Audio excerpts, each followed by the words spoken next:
সরো আমার উম্মত ফালাইয়া ধরাইব হিসাব আরম্ভ হওয়ার বাদে এক নেকির কারণে জাহান্নামের ফাঁসা হয়ে যাইব আল্লাহ নবী রব্বুল আলামিন থোড়া সময় দেব একটা নেকি আমি লইয়াই এ আশা ভরসা করবো আমার কাছে গেলে পাইব স্ত্রীর কাছে গেলে পাইব তো ছেলের কাছে গেলে পাইব আল্লাহ সারিয়া দিবা বলে যা লইয়া আগে যা আল্লাহ বিলামের প্রত্যেকটা রিস্তাদের করে করে প্রত্যেকটা রিস্তাদের কাছে দৌড়ে যাইব গিয়া পাইব বাবস্তি 40 বছর চূড়াতে নিয়ে খেয়েছিলাম বড় কষ্ট করিয়া তোমার আমি দুনিয়া চালাইলাম আজ নাকি লাগি আল্লাহ কাছে আটকে গেলাম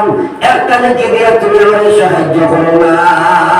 স্ত্রী হইব ভাই তুমি তোমার রাস্তা টুকাও আমার কি আসলে আমি জানি না আজকে কেউ কাউকে সাহায্য করার দিন নাই ওদিন এক নাকির দাম বুঝাইব কিন্তু এর দাম দেবার কোনো লাইন নাই আর নাকি করতাম না সুতরাং এই সব নেকির কোন খড়িয়ে লাগাইয়া তোর দরকার আছে না নাই সারা মাতিনা আছে না ইনশাআল্লাহ বড় আফসোস জবান মুসলমান শরীর বড় আফসোস লাগছে ও তো আজকে বাড়ি দাঁড়িয়ে আইয়া তোর মধ্যে বিরাট একটা খেলার মাঠ অসংখ্য যুবক হলবা মাগরিবের আশা হয়েছে তারা নামাজ পড়তে কথা বুঝতে পারবে আছে না নাই মাতিনা বড় দুঃখ লাগছে হায় হায়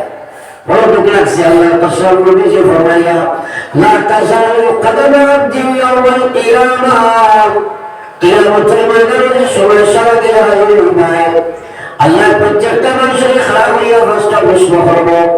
এক নম্বর জিজ্ঞাসা করব কি ফিমা আফনা আমি যে জীবন বিষয় খবর হয়ে আসলাই ওই সময় তোমার জিজ্ঞাসা করব ওয়ান শাবাবিহি ফিমা আবলা তোমার যে আমি জয় বলেছিলাম জয় কেন কাটাইলাই এই কথার হিসাব আল্লাহর কাছে দেওয়া লাগবে না আমরা তাই ওই জয় মুখে আজকে যে সুরত ছিল বা যে অবস্থা হল না এই কারণে কিয়ামতের দিন আল্লাহ খারাপ করবেন না আরে ভাই খেলাধুলা হলো না যে হারাম হয়ে যাবে না কিন্তু খেলার সময় খেলা নামাজের সময় নামাজের যে হলো না এই খেলায় যে তোমার জাহান্নামে এইবার লাগে রাস্তাটা এখানে পরিপূর্ণ হয়ে যাব আর কিছু দরকার নাই এই খেলায় যে তোমার জীবনে হবে যে খেলায় নামাজ ছড়াই দিব এলাকে হেরেনি মাটিকার মাতিছি আল্লাহ পাকে আমরা এই ইজ্জত ব্যাধি থেকে বিমার থেকে হেফাজত করবো আল্লাহ